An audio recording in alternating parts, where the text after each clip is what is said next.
កាលពីថ្ងៃសៅរ៍នេះថ្ងៃទី11នេះខ្ញុំបាននាំកូនខ្ញុំទៅចូលរួមក្នុងកម្មវិធីពិព័រណ៍ការសិក្សានៅប្រទេសអូស្ត្រាលីដែលក្នុងនោះមានការចូលរួមពីសាកលវិទ្យាល័យនៅក្រៅប្រទេសជាច្រើនដូចជានៅប្រទេសអូស្ត្រាលី New Zealand អីចឹងណាហើយនឹងយើងអាចទៅសួរនាំតាក់ទងទៅនឹងព័ត៌មាន scholarship នៃប្រទេសនីមួយៗហើយនឹងយើងអាចដឹងថាតើយើងគួរត្រៀមអីទុកសម្រាប់កូនៗរបស់យើងហើយក៏ទទួលបានព័ត៌មាន scholarship របស់សាលាដែលនៅក្នុងប្រទេសរបស់យើងជាច្រើនដូចគ្នាហើយ scholarship របស់ក្រសួងអីចឹងណាអញ្ចឹងទៅខ្ញុំតែងតែចូលរួមឲ្យព័ត៌មានទាំងអស់នេះខ្ញុំតែងតែដឹងតាមរយៈ page របស់សាលា ACE ក៏ដូចជា page របស់ស្ថានទូតរបស់អូស្ត្រាលី New Zealand អីចឹងណាខ្ញុំតែងតែអាសាចូលមើលនៅក្នុង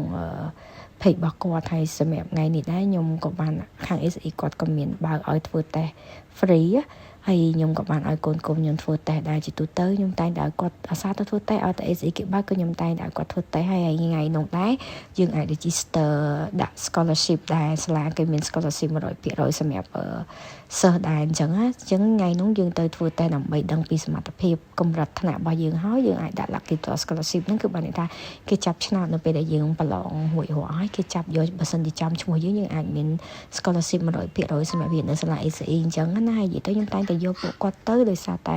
ទី1មិនថាយើងចង់បាន scholarship តែយើងចង់ដឹងពីកម្រិតការសិក្សារបស់កូនយើងតើមានការរីកចម្រើននៅហើយនឹងចង់ឲ្យគាត់ចូលរួមធ្វើតេស្តតកតងទៅនឹងតេស្តពីសាលានីមួយៗផ្សេងៗនេះដើម្បីឲ្យគាត់អាចធៀបខ្លួនបានបើសិនជាយើងចង់ដាក់ scholarship នៅតាមបណ្ដាប្រទេសមួយអញ្ចឹងណាហើយក៏ជួយបង្កើនសមត្ថភាពតេស្តភាសាអង់គ្លេសរបស់គាត់ដូចគ្នាអញ្ចឹងបើសិនជាម៉ាក់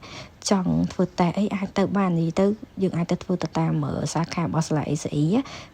សម្រាប់ឆាតតែហ្នឹងគឺគេអត់ឆាតជា free ឯងហើយម៉ាក់អាចដាក់តាមដាក់ពីអាហារូបករណ៍បានតាម app របស់គេម៉ាក់ចូលទៅក្នុង page របស់សាលាទៅ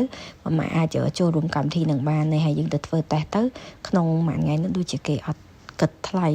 តេស្តអីអញ្ចឹងអរគុណសម្រាប់ការតាមដានទស្សនាវីដេអូមួយនេះណា